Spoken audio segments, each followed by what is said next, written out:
Gone are the days when all people carriers really had to do was to come up with clever ways to carry people. Today, in the face of competition from crossovers, SUVs and ever more versatile family hatches, MPVs have to be a bit more exciting and aspirational, especially if they want a slice of the medium-sized volume sector where Zafiras, Scenics, C-Maxes and Picassos hold sway. This second generation Mazda 5 promises to be exactly that. We're born, we grow up, we get married, we have kids, we buy a people carrier. There's sometimes a crushing predictability to the path life takes, isn't there? The MPV is seen as both the great facilitator of successful all-weather family life and as the type of car that happens to you when your commitments finally nail the coffin lid shut on your desires. It doesn't have to be like that, of course. MPVs can be cool, stylish and fun. They just have to be a bit cleverer about it. And this second generation Mazda 5 is one 7-seater with its thinking cap firmly on. Though 500,000 examples of the original Mazda 5 were sold worldwide, it was always something of a minority choice in the UK, forgotten by a Zafira, Picasso and scenic buying 7-seat mini MPV audience, constantly preoccupied with dirty nappies, first steps and forgotten PE kits. And this despite its unique provision in the mini MPV class of the kind of useful sliding side doors that until this car's introduction in 2005 had been limited to much larger people carriers. Hence the need in 2010 for the introduction of a Mark II model that kept much of what made the original version work, but clothed it in a package more likely to get noticed. Let's check it out. Now, whatever you think about Mazda's Zoom advertising program, it does at least have some basis in fact. By and large, Mazdas are better to drive than products from rival brands, a dynamic standard that's even more noticeable when applied to genres like people carriers, like MPVs, that have no right to be sporty at all, as is the case here. Now, you can't create a sports car out of something so big and high-sided, but you can make something that's surprisingly good to drive, something that can really reward after you've dropped the kids off at school, reward you on the back roads home. In this class, only Ford's Grand C-Max can rival this car in this respect. Now, the reasons why have to do with what Mazda calls a more linear feel to the whole driving experience, smoothing out everything from braking to steering to suspension, so that the car flows with you through the bends with much less body roll than you'd expect from a people carrier, thanks to a 17% improvement in body chassis stiffness. It also helps that refinement is excellent thanks to a 10% drop in wind noise. The 6-speed manual gearbox is slick, and that, as with most MPVs, there's a slightly higher driving position to give you a commanding view of the road ahead. That also helps when you're parking, and as does the fact that there's a tight turning circle, just 11.2 meters curb to curb. Unusually for a car of this kind, it's petrol rather than diesel power that receives the most emphasis in the range, with petrol buyers choosing between a 115 PS 1.8 and a 150 PS 2-litre engine, rather confusingly badged DISI. It's not diesel, the letters actually stand for direct injection spark ignition. If you do want a diesel, there's a 115 PS 1.6 litre unit that, though frugal and flexible, isn't especially fast, needing 13.7 seconds to cover the 0 to 60 increment. The 2-litre petrol model that I'm driving here is noticeably more rapid, covering the same distance, covering the same increment in 11 seconds on the way to 120 miles an hour.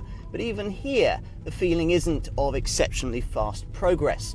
This car is more about pulling power, torque, one reason why it can boast a unbraked towing limit of 600 kilograms. MPVs are square, boxy things, or at least some of them are. This one's as practically shaped as any, but hides the fact with a curvy design language that Mazda calls Nagara flow. Now where you notice this most is up and down the flanks, where rather curious wave designs have been pressed into the panel work, apparently intended to evoke thoughts of rolling waves and windswept sand dunes. It's all very colour and angle sensitive and won't be to everyone's taste, but it is strikingly different. What really matters, of course, is what all this fancy panel work conceals.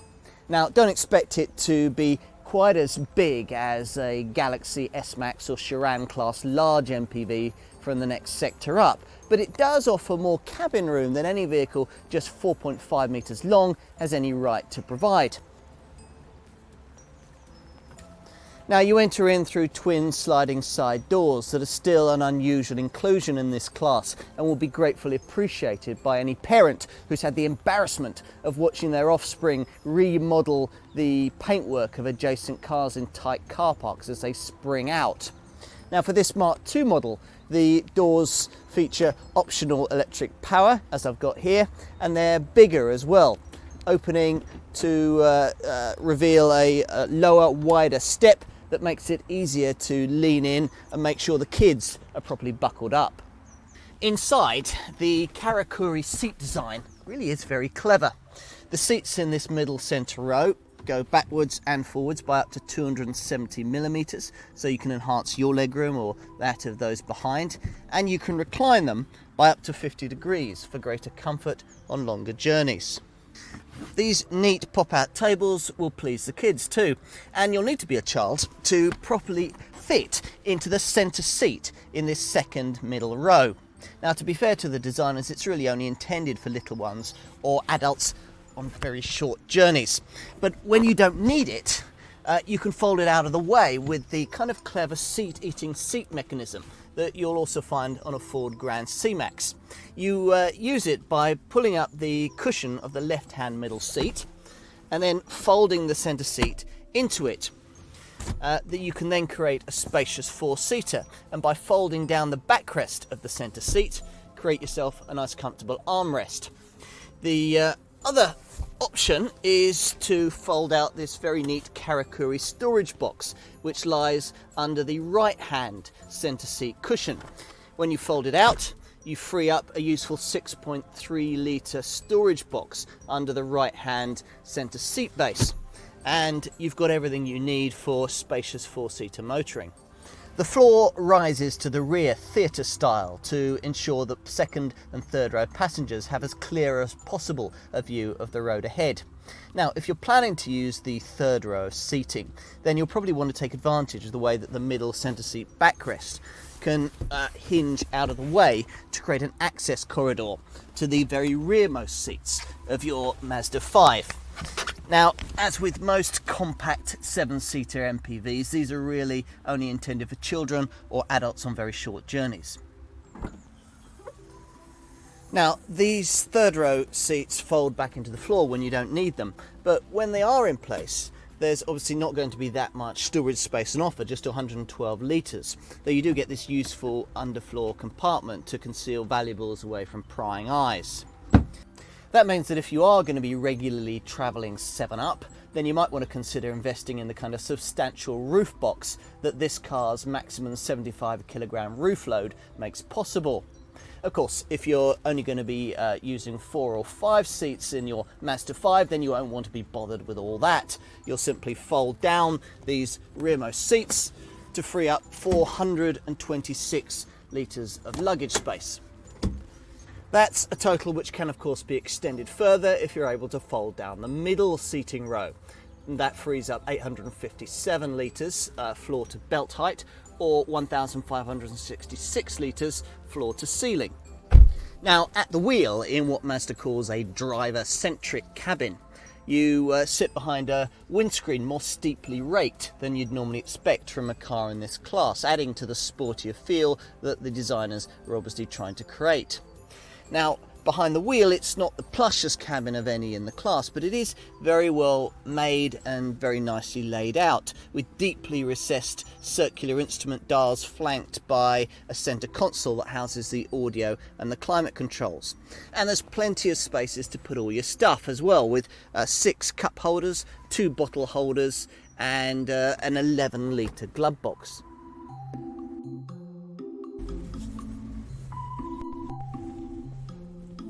Now this Mazda 5 has been carefully pitched somewhere towards the middle of the compact 7-seater people carrying sector, with a price span ranging mainly between £18,000 and £22,000, and around 2/3 of UK buyers likely to opt for a petrol rather than a diesel variant. If you do want a diesel, then you're looking at a premium of around £2,500 to go from the 115 PS 1.8 litre petrol to the 115 PS 1.6 litre diesel, though to be fair, the diesel is higher spec. Now, what all that means when you compare it to rivals is that you're looking at a saving of between £1,000 and £2,000, list price wise anyway, on an equivalent petrol Ford Grand C-Max.